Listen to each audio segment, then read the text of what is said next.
കർപ്പൂരാഴി തൊഴാൻ പ്രഭോ ശബരിനാഥ, നിന്റെ മുന്നിൽ വരാൻ മർത്യർക്കിന്നനുവാദമേകണമിനിയും പൊന്നമ്പലം കാണുവാൻ.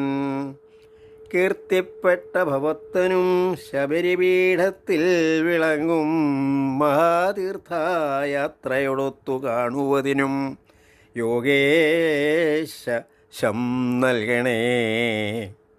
കാരുണ്യംബുധിയായ ധർമ്മസുഹൃതം ശാസ്താരമെന്നും തൊഴാൻ ചാരുസ്നിഗ്ധചിതം സമുദ്രയൊടുമായോഗാസനാരൂഢനായി താരുണ്യാരുണയോഗകാന്തിയൊടുമാ ശൈലാഗ്രദേവാസനെ പാരം ധർമ്മമതിന്നനർഘ സ്ഥിരതയ്ക്കായി വാഴുക യോഗേശ്വര.